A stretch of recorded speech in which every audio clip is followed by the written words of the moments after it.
आज हम आपको चक्रमर्द, जो एक दिव्य औषधीय पौधा है, उसके गुणों के बारे में बताएंगे। सबसे पहले आप इसको अच्छे से पहचान लें। और इस समय हम गंगा माँ के किनारे हैं और गंगा जल से तैयार ये दिव्य औषधि है।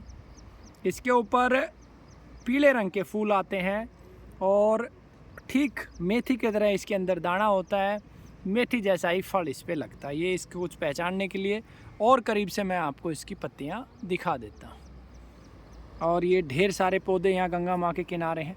सबसे बड़ा जो गुण है इसका वो है ये रक्त शोधक है। कटु इसका रस होता है, लघु रुक्ष इसके गुण हैं और इसका विपाक भी कटु है। कफ और वात का शमन करती है, यानी कफ के रोगों में और वात के रोगों में रामबाण कार्य करती है। इसके सेवन की मात्रा इसके पंचांग को 1 ग्राम से 3 ग्राम के बीच में लिया जा सकता है, यानी कि जिनका वज़न 50 किलो से ज़्यादा और अच्छे हेल्थी हैं वो 3 ग्राम तक इसका चूर्ण ले सकते हैं।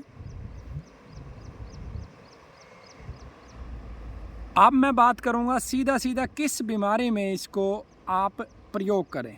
सबसे पहले जिन लोगों को एलर्जी है वो इसे प्रयोग करें। सुबह शाम पानी के साथ इसका प्रयोग करें। इसके अलावा जो सबसे बड़ी बात है, यह हृदय के लिए बहुत अच्छा है। हार्ट के लिए हमारे जितने भी स्रोतस हैं उसमें से रक्त वह स्रोतस जो है उस पे ये सबसे ज़्यादा प्रभाव डालता है। इसलिए कैंसर के अंदर जो रक्त वह स्रोतस की बाधा की वजह से जो रोग बनते हैं उनमें ये विशेष लाभदायक हो जाता है। इसके बीज कॉफ़ी के जैसे होते हैं, तो बहुत सारे इसकी चाय भी बना के पीते हैं जो कि लाभदायक होती है। मध्य प्रदेश में इसकी सब्जी बनाई जाती है।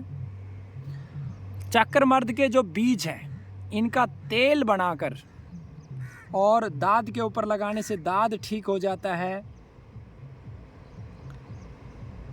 सबसे बड़ी बात यह है कि कितने भी प्रकार की एलर्जी हो, सोराइसिस हो, सभी पर यह काम करता है। इसका तेल बनाया जा सकता है और शीत पित्त में भी इसके बीजों का उपयोग किया जाता है। सफ़ेद दाग एलर्जी का एक हिस्सा है, उसमें भी ये रामबाण काम करता है। वात के सभी रोगों में इसके पत्र का लेप किया जाता है।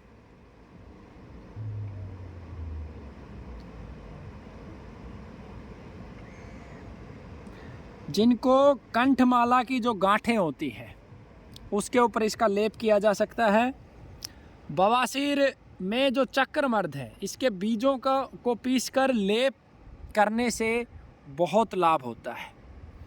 तो आप सभी इसे प्रयोग कीजिए।